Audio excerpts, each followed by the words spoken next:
የስዊዘርላንድ ሀብታምነት ሚስጥራዊ የአውሮፓ ኃይል በአውሮፓ መካከል ያለች በጦርነት ያልተነካች ነገር ግን በዓለም ላይ ከፍተኛ ሀብታም ሀገሮች መካከል የምትቆጠር ይቺ ናት ስዊዘርላንድ። ስዊዘርላንድ ለምን በጣም ሀብታም ናት? ስዊዘርላንድ ሀብታምነቷ ከብዙ ምክንያት ይመጣል። አንደኛ የባንክ ስርዓቷ በጣም ጠንካራ ነው። ሁለተኛ ፖለቲካዊ መረጋጋት አላት። ሶስተኛ በዓለም አቀፍ ቢዝነስ መስክ ትልቅ ሚና አላት። ብዙ ባለሀብቶች ገንዘባቸውን በስዊዝ ባንኮች ያስቀምጣሉ። ስዊዘርላንድ በዓለም ከፍተኛ የነፍስ ወከፍ ገቢ ካላቸው ሀገር አንዷ ናት። ይህም ማለት ጥቂት ህዝብ ሲኖራት ኢኮኖሚያ ግን በጣም ብዙ ነው ማለት ነው። ቱሪዝም እና ተፈጥሮ ስዊዘርላንድ በተራሮች ታዋቂ ናት። አልፓስ ተራሮች ቱሪስቶች ከዓለም ሁሉ ይመጣሉ። ሰዎች ስኪንግ እና ተፈጥሮ ጉብኝት ለማድረግ ይመጣሉ።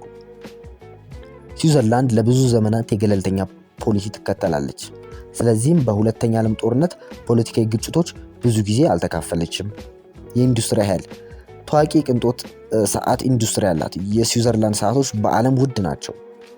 አስገራሚ ሁኔታዎች ህዝቡ በጣም ትንሽ ቁጥር ያላቸው ሲሆኑ ግን የህይወት ጥራታቸው በጣም ከፍተኛ ነው። ስራ አጥነት ደግሞ በዛው ልክ ዝቅ ያለ ነው።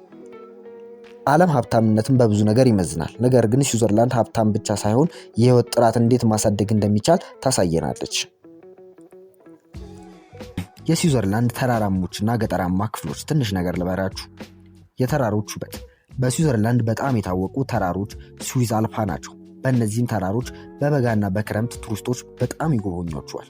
ተራሮቹ በበረዶ ሲሸፈኑ እጅግ ውብ የሆነ እይታ ይፈጥራሉ። ገጠራማ ክፍሎቿ በተፈጥሮ ውበት በጣም ይታወቃሉ። እርሻ፣ የወተት ምርትና የአልፓስ ከብት እርባታ በገጠር ኢኮኖሚ ውስጥ አስፈላጊ ናቸው። ባህላዊ ህይወታቸው አንዳንድ ገጠራማ ክፍሎች እስከዛሬም ባህላዊ የእርሻ አኗኗርን ይጠቀማሉ። የተፈጥሮ ንጹህ አየርና የረጅም ህይወት ጥራት በዚህ ሀገር የታወቀ ነው።